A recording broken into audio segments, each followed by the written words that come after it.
اهلا بيكم معايا في درس جديد من دروس تعليم الكروشيه من وي. في درسنا النهارده هشرح معاكم طريقه عمل برا نسائي او حماله الصدر. علشان نقدر نحدد المقاس المناسب للبراء اللي احنا هنبدا بيه شغلنا، هنعرف دلوقتي المقاسات اللي هنبدا نشتغل عليها.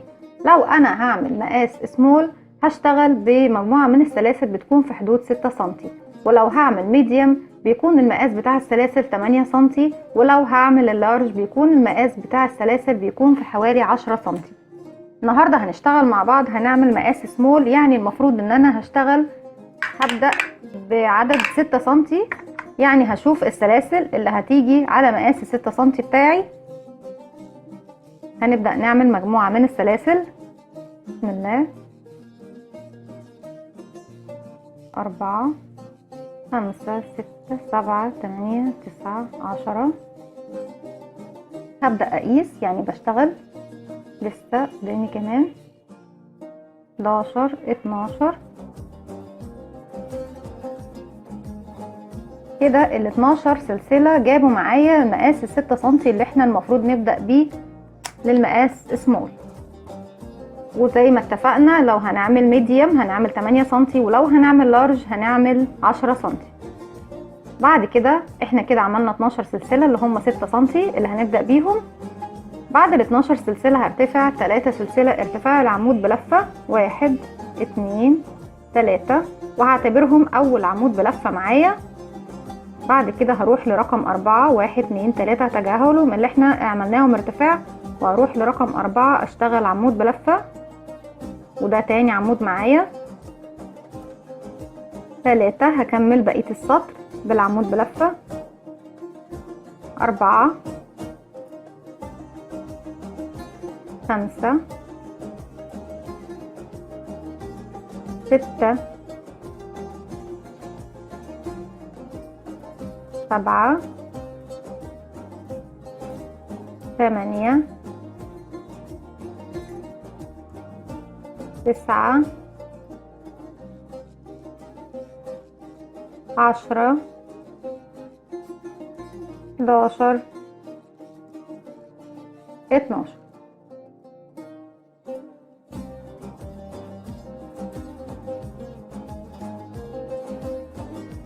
وبما اننا حسبنا الثلاث سلاسل اللي ارتفعنا بيهم عمود بلفة، فاننا كده خلصنا 12 عمود بلفة. المفروض ان هم العدد اللي احنا بدأناه. اتبقت معايا سلسلة، السلسلة دي هي اللي هنعمل فيها التزايد، بحيث ان احنا نقدر نلف للاتجاه التاني ونشتغل على نفس السلاسل دي. هشتغل فيها ازاي؟ هدخل في السلسلة دي اشتغل 2 عمود بلفة، ادي 1 2، وهشتغل سلسلة، وهشتغل تاني في نفس السلسلة دي او الفراغ دوت 2 عمود بلفة كمان، ادي 1 2. بالشكل دوت احنا زودنا بعد ال 12 عمود بلفة اللي اشتغلناهم، زودنا كمان 2 في الاتجاه دوت، وزودنا 2 في الاتجاه دوت. بالتالي لما نرتفع للسطر اللي بعده هنشتغل 12 عمود بلفة بالاضافة للاتنين اللي احنا زودناهم. يبقى معايا في السطر اللي جاي عشان نزود مقاس البرا بتاعنا هيكون معانا 14 عمود بلفة في كل اتجاه. هنكمل ونمشي على 12 الباقيين بعمود بلفة، ادي 1 2 3 4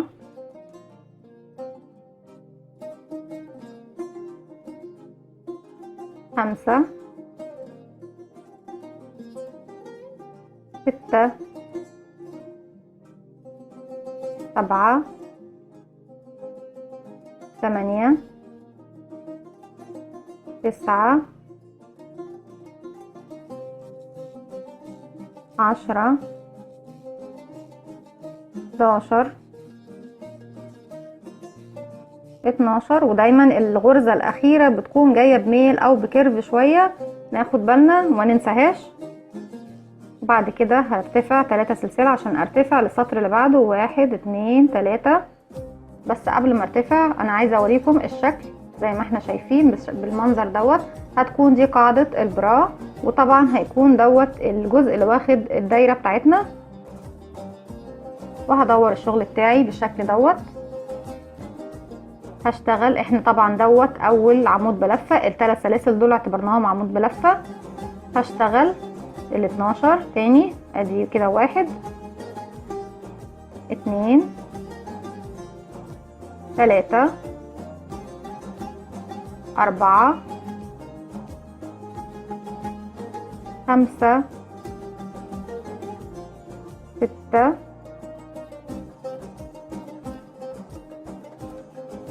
7 8 9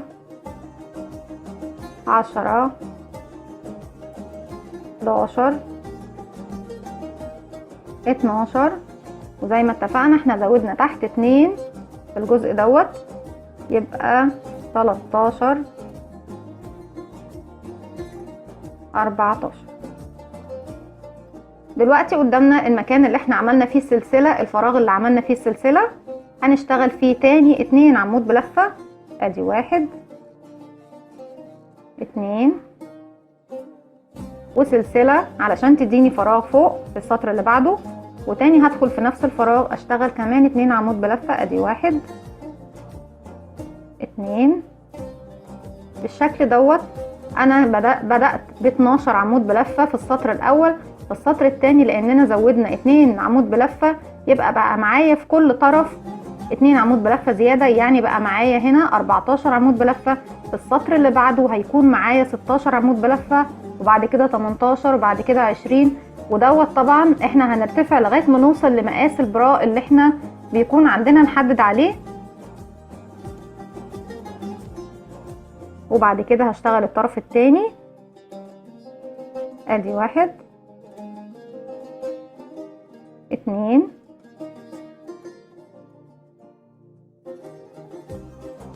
3 4 5 6 7 8 9 10 11 12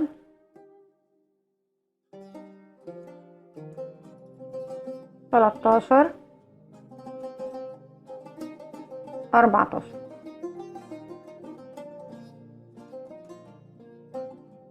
زي ما احنا شايفين خلاص بدأنا ناخد شكل البراء. تاني هرتفع 3 سلسلة. ادي 1 2 3، وطبعا بنعتبرها هي اول عمود بلفة معانا في العدد.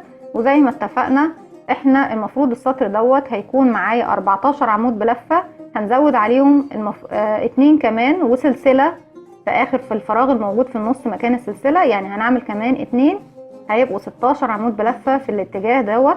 وبعد كده هنعمل 2 عمود بلفة في نفس الفراغ من الناحية التانية، ونعمل ال 14 عمود بلفة الباقيين، يبقى معانا 16 على اليمين و16 على الشمال، وهكذا. السطر اللي بعده بردك بنيجي في الفراغ بنشتغل فيه 2 عمود بلفة وسلسلة و2 عمود بلفة، بالاضافة طبعا للاعمدة الموجودة على اليمين والاعمدة الموجودة على الشمال. مفروض ان انا بفضل اشتغل لغاية ما اقدر اوصل لمقاس البراء اللي انا محتاجاه. انا هنا اشتغلت المفروض المقاس اللي انا محدداه، اشتغلت ادي سطر 2 3 4 5 6.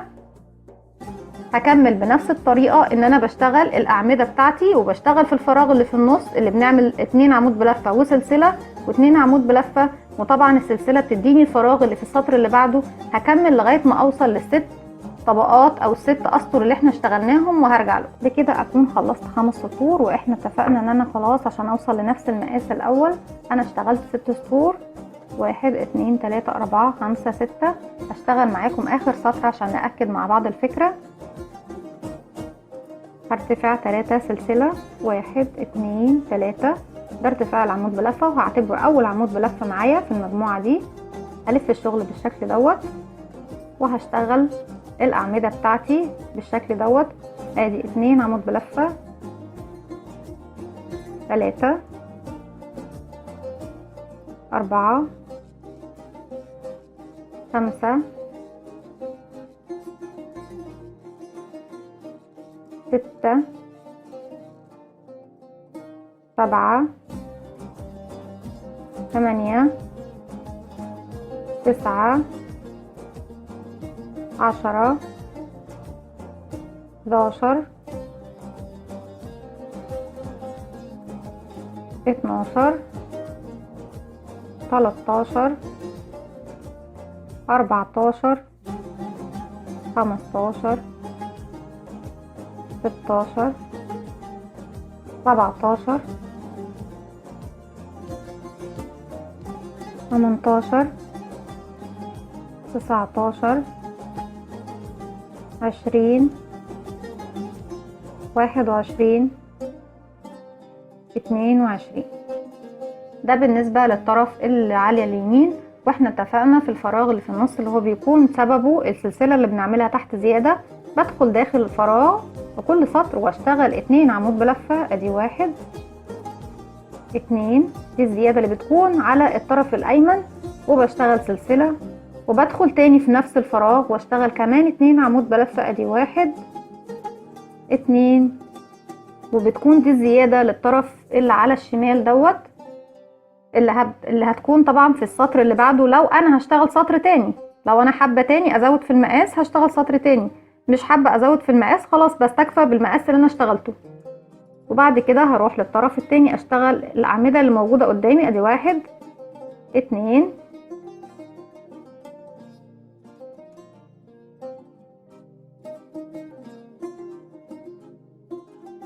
3 4 5، وهكمل لغاية ما اوصل للعمود الاول اللي هو في الاخر ده. هكمل وارجع لكم. وبكده بعد ما وصلت لنهاية السطر بتاعي هشوف المقاس على نفس اللي انا اشتغلتها قبل كده.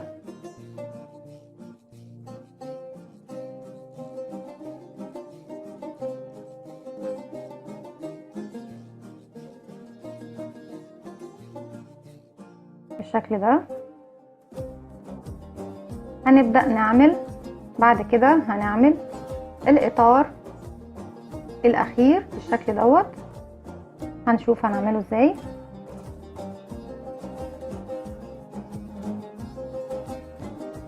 هرتفع 3 سلسلة 1 2 3، وهلف الشغل بتاعي بالشكل دوت، وهعتبر دوت عمود بلفة في السطر ده. هشتغل كمان عمود بلفة،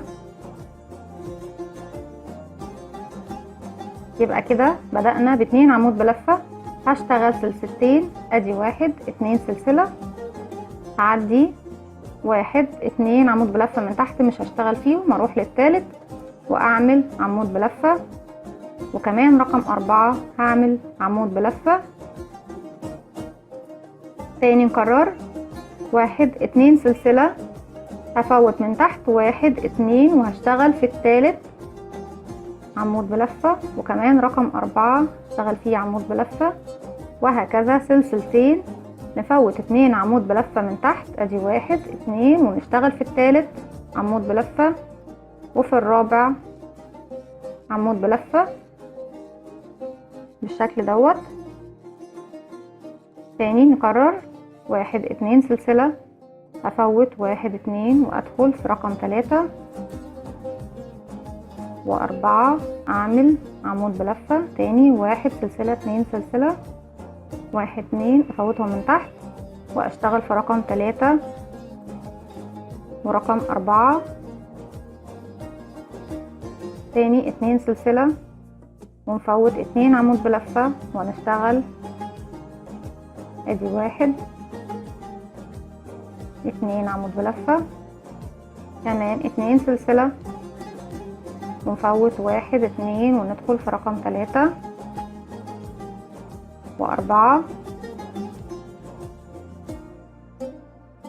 وهكمل تاني 2 سلسلة 1 2 ادخل في رقم 3 و4 اشتغلهم ونعمل 2 سلسلة 1 2 وندخل 3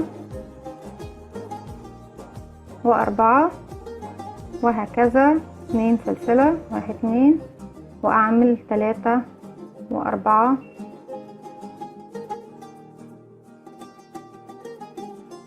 2 سلسلة ونعدي 1 2 وندخل نشتغل عمود بلفة في 3 وعمود بلفة في رقم 4. تاني 2 سلسلة، هنفوت 1 2 ونشتغل 3 و4 بالشكل دوت. خلصنا الاطار بتاعنا الطرف ده. في الصورة اللي في البراء الموجودة على الصورة مفروض ان انا كمان بشتغل سطر تاني زي ما انتوا شايفين، بس بشتغله بس لغاية المنطقة دي اللي احنا هنقفل فيها البراء بتاعنا. يعني هشتغل كمان، انا اشتغلت هنا 2 عمود بلفة وفراغ و2 عمود بلفة وفراغ و2 عمود بلفة. هنكمل، هرتفع 3 سلسلة، 1 2 3، هلف الشغل بتاعي بالشكل دوت. طبعا دوت اول عمود بلفة معانا، هشتغل في التاني على طول، ادي 2. بعد كده نعمل 2 سلسلة وهروح هسيب الفراغ طبعا واروح لاول عمود واللي بعده نشتغلهم تاني. هعمل 2 سلسلة وهفوت الفراغ وهروح للعمود، ادي 1 2 بالشكل ده. كده خلاص خلصنا. هقص الخيط وهقفله بالشكل دوت، وكمان هقفل الخيط الناحية دي. طبعا انا عايزة ادار الخيط، مش عايزاه يبان معايا. هخفي الخيوط كلها الزيادة تحت السلاسل او الغرز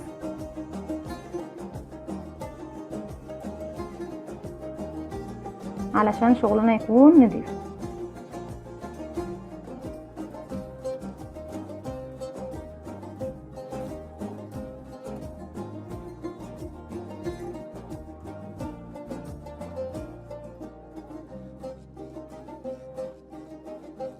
كمان اعمل ده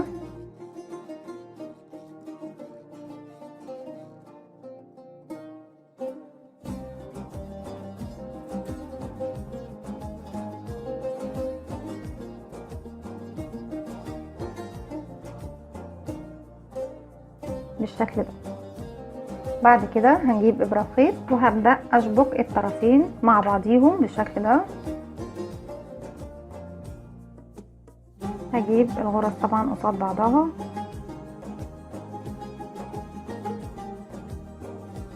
نظبط شغلنا.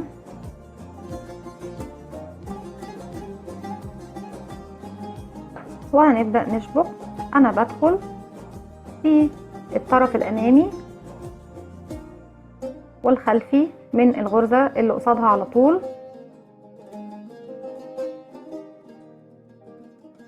وبرجع تاني بنفس الطريقة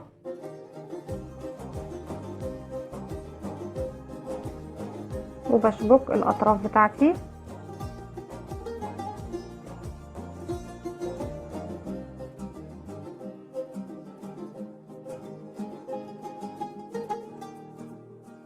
علشان اوصل الطرفين ببعض كويس.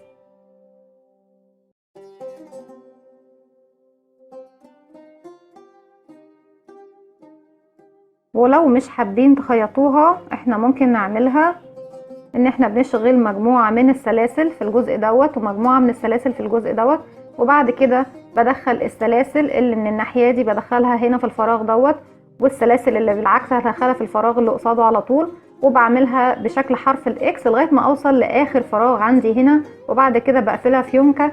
وممكن نعملها زي ما انا بعملها بالخياطة كده، وبعد كده بنعمل مجموعة من السلاسل بنحطها بس كديكور ونعمل منها الفيونكة.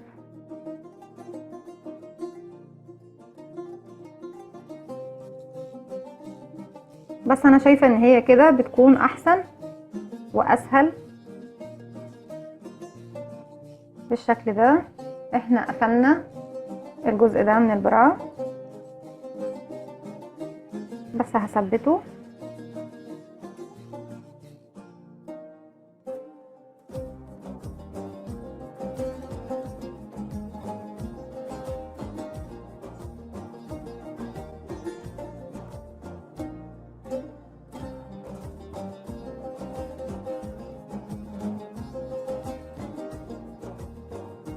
وهقص الخيط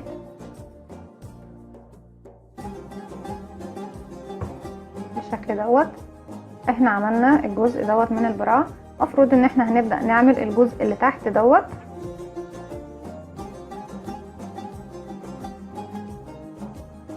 هبدأ اوصل الخيط بتاعي، هعمله حلقة على الهواء وهسحبه بالشكل دوت من الطرف. اول سلسلة طبعا في وشي، هسحب الخيط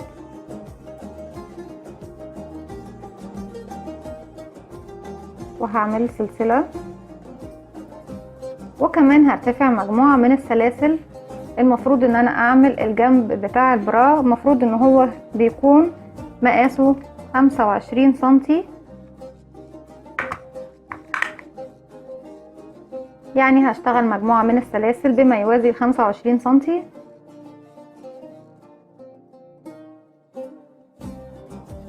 وبدون عدد، بس لغاية ما اوصل لل 25 سنتي.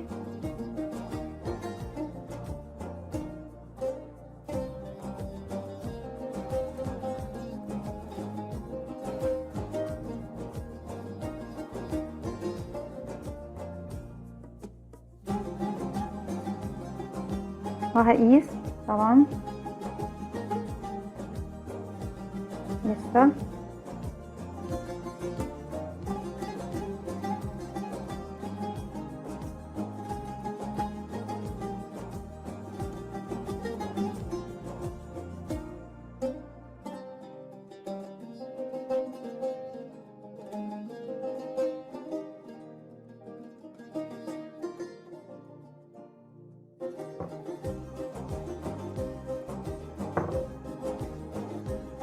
كده زودنا شوية، نقلل. المفروض كده ال 25 سنتي بتوعي، وبعد ال 25 سنتي المفروض ال 25 سنتي انا بحط فيهم ماركر. هبدأ احدد المكان بتاعي بماركر او بدبوس بالشكل ده، وهبدأ اشغل تاني حوالي 10 سنتي. 1 2 3، وزي ما اتفقنا احنا بس عايزين 10 سنتي، يعني مش بالمقاس او بعدد السلاسل، سوري. يعني احنا عايزين نعمل مجموعة من السلاسل ان احنا نقدر نربط بيها بعد كده البرا. يعني ممكن نعمل 10 سنتي او 20 سنتي تاني، نقول 15 سنتي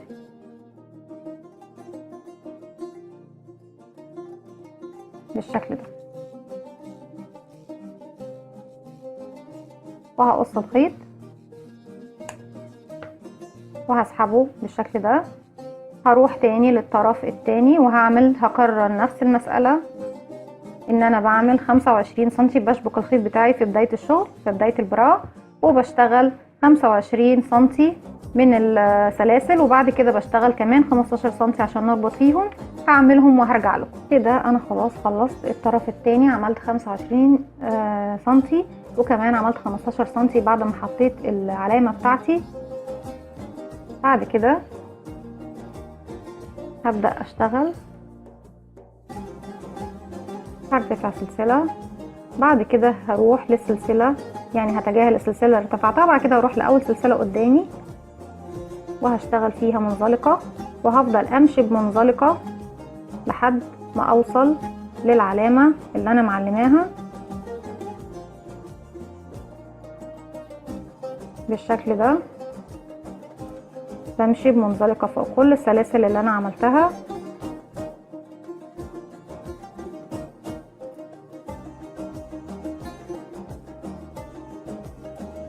بالشكل ده.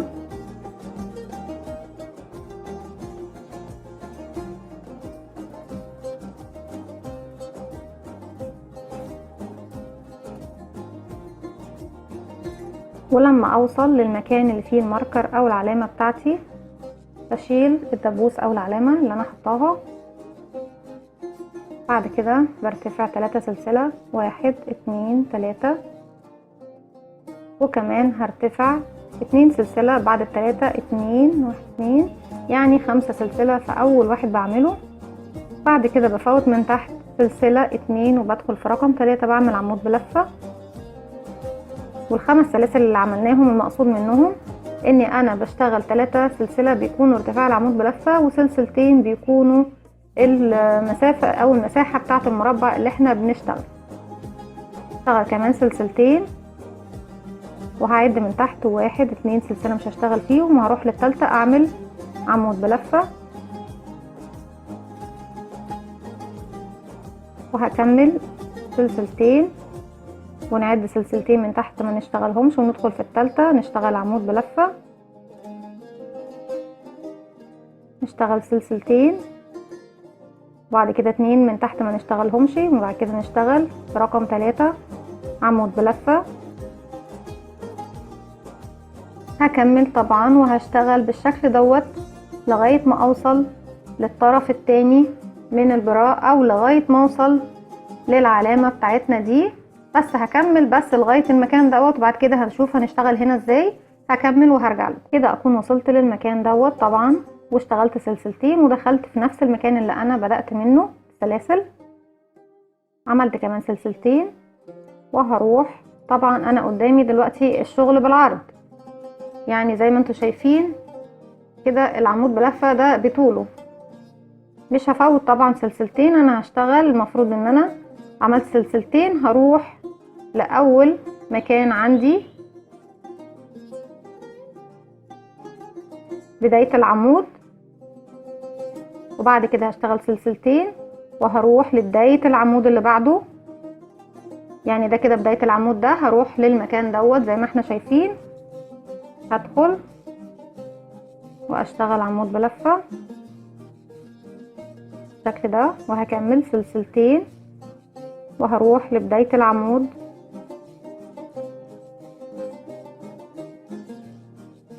تاني سلسلتين ونروح لبداية العمود، المكان اللي بنشتغل فيه بداية العمود، واشتغل عمود بلفة، وهكذا سلسلتين ونروح لبداية العمود اللي بعده، سلسلتين ونروح لبداية العمود اللي بعده بالشكل ده. وطبعا انا بكمل زي ما احنا شايفين، دي كده بداية الجزئية اللي تحت من البراء. هكمل لغاية ما اوصل للسلاسل المكان اللي انا حاطه فيه الماركر. وبعد ما بوصل للمكان ده بعمل هنا عمود بلفة، ده بيكون اخر عمود بلفة معايا.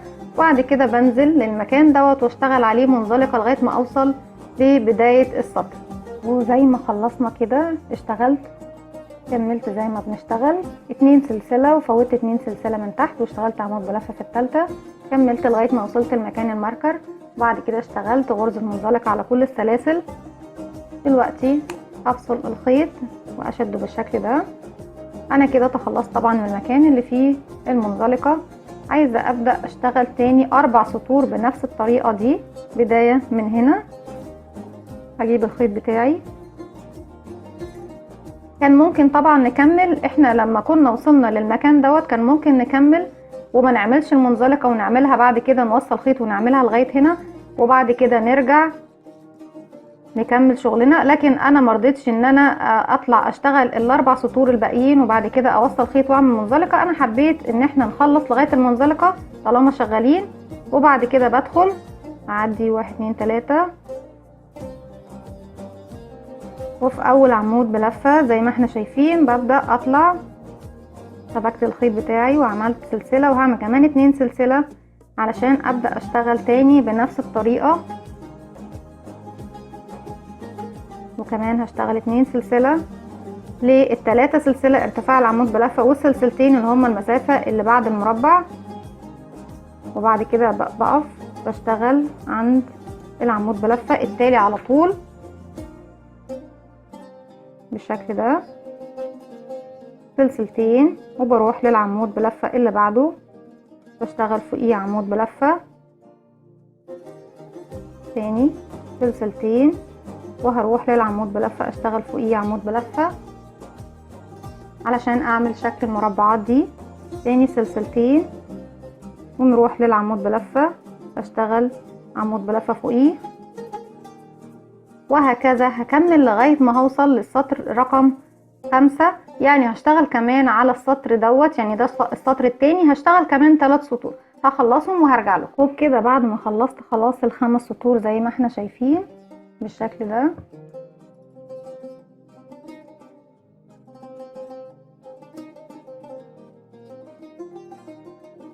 الجزء طبعا اللي تحت من البرا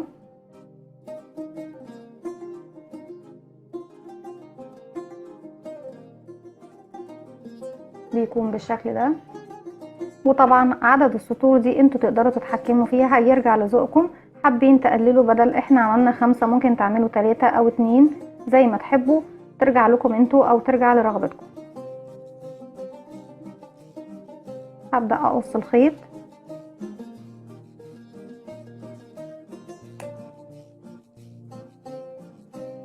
وهسحبه بالشكل ده. كده ما بقاش فاضل قدامنا غير الحمالات بتاعه البرا. هبدأ الف حلقة على الهواء واعمل عقدة، وهاجي في المنطقة دي من البرا زي ما احنا شايفين هشتغل فوق المنطقة بالظبط بتاعة الحمالة اللي هي بتكون في السنتر بتاع البرا، وهدخل بالشكل ده وهرتفع 3 سلاسل 1 2 3، وهشتغل كمان 3 عمود بلفة بحيث ان يكون معايا في البداية 4 عمود بلفة. ادي 1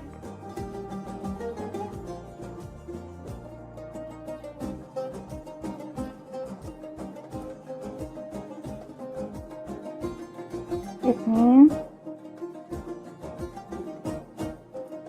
3. بالشكل ده بدأنا الجزئية دي زي ما انتم شايفين احنا بدأناها بالظبط فوق المكان اللي في المنتصف ده. بعد كده هرتفع سلسلتين عشان انا عايزة اقلل من عدد الاعمدة، وهروح لاول عمود يقابلني هنا، وهروح اشتغل الاتنين اللي بعد كده مع بعض.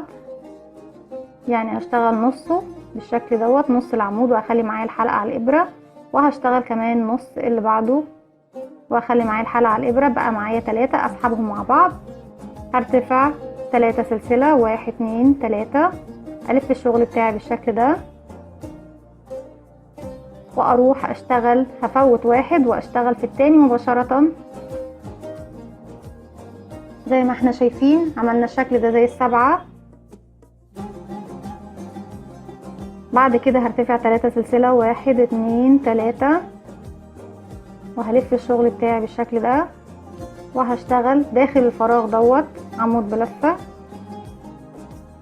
تاني. اشتغل 1 2 3 والف الشغل بتاعي واشتغل في الفراغ اللي تحت العمود اللي انا اشتغلته عمود بلفة بالشكل دوت. تاني 1 2 3 وهشتغل في الفراغ عمود بلفة 1 2 3 والف الشغل بتاعي واشتغل في الفراغ اللي تحت العمود على طول عمود بلفة زي ما احنا شايفين بالشكل دوت لغاية ما نكمل طول الحمالة بتاعتنا. تاني 1 2 3 هلف الشغل كده وهشتغل في الفراغ دوت عمود بلفة 1 2 3، نلف الشغل للطرف التاني ونشتغل في الفراغ اللي قدامي على طول عمود بلفة لحد ما اوصل لطول الحمالة المناسب اللي احنا هنعملها، بحيث ان هي الحمالتين بيتربطوا على الصدر وبعد كده بيتربطوا من ورا في الرقبة، يعني بيلفوا من حوالين الرقبة وبعد كده بنربطهم من الظهر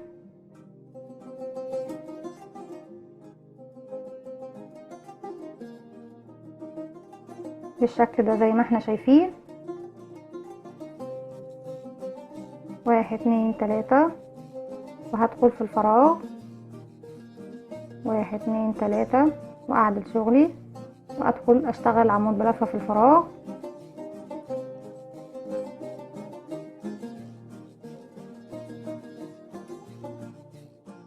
ونكمل لغاية ما نوصل لطول الحمالة اللي احنا محتاجينه بالشكل ده. وتاني برضك بكرر المسألة هنا ان انا بشتغل 4 عمود بلفة، وفي السطر اللي بعده بشتغل سلسلتين وبروح اشتغل في العمود اللي يقابلني على طول، وبشتغل اخر 2 عمود بلفة مع بعض، يعني بعمل فيهم تناقص.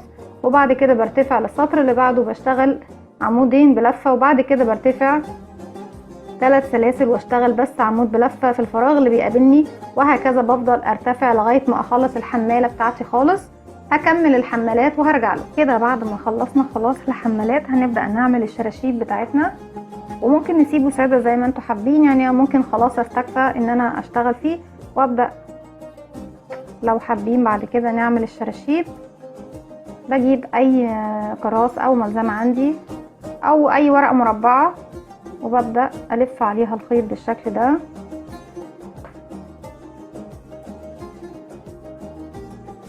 بعمل مجموعة من الخيط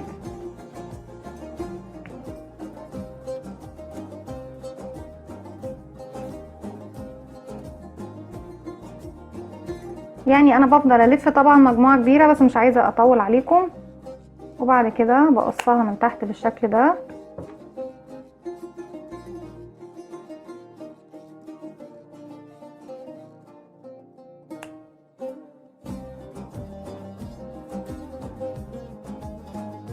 باخد مجموعة من الخيط اللي احنا عملناه،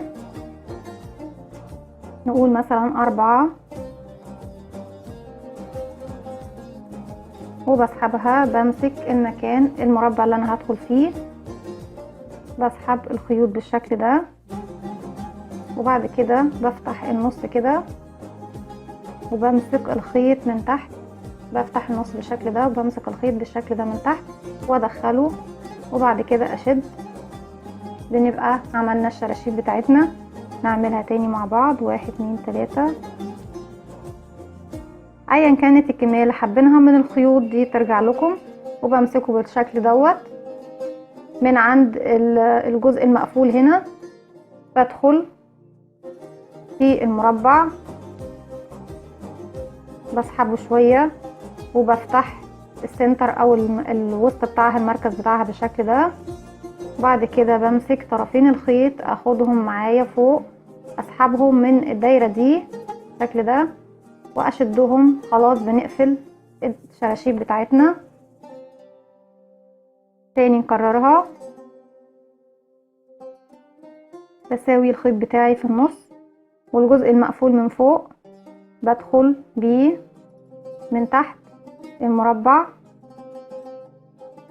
وبفتحه من النص بالشكل دوت، وبسحب طرفين الخيط من تحت كده بالشكل ده، بدخلهم في الدايرة وبشد واقفل الدايرة بتاعتي بالشكل ده. لو حابين تسيبوه سادة ده شيء يرجع لكم، لو حابين نركب الشراشيب بردك حاجة ترجع لذوقكم. بالشكل دوت بنكون ركبنا الشراشيب بتاعتنا زي ما احنا شايفين. وبالنسبة للظهر بتاعه بنيجي للجزئية دي. طبعا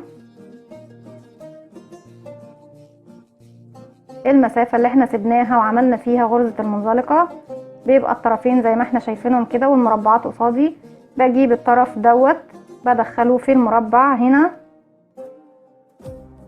بالشكل ده، وبجيب الطرف التاني بدخله في المربع اللي قصاده على طول وارجع اعكسهم، يعني بجيب كده بالشكل ده، بعمل حرف الاكس وادخل واحد في المربع ده والطرف التاني في المربع التاني، واكرر تاني نعمل حرف الاكس وهدخل في المربع الاخير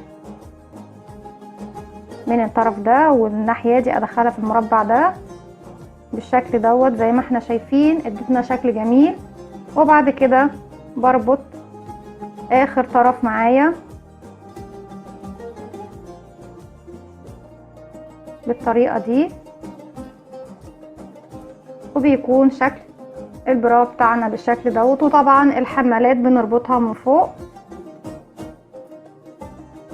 وبنعمل فيونكة او اي حاجة انتوا حابينها طبعا. ولو حابين نعمل هنا فيونكة زي ما اتفقنا، احنا بنشتغل مجموعة من السلاسل وبدخلها من الطرف ده ومن الطرف ده وبربطها فيونكة. دي كانت فكرتنا النهاردة، فكرة براء، يعني البراء دوت كانت فكرة بسيطة ومش مطولة. ان شاء الله نعمل اكتر من براء واكتر من طب، بس انا حبيت النهاردة اختار لكم الموديل دوت لانه سهل وبسيط جدا على كل المبتدئات. يا رب فكرتنا تكون عجبتكم النهاردة. لو عجبكم الفيديو اعملوا لي لايك وشير وسبسكرايب، واستنوني في فيديو جديد من وي.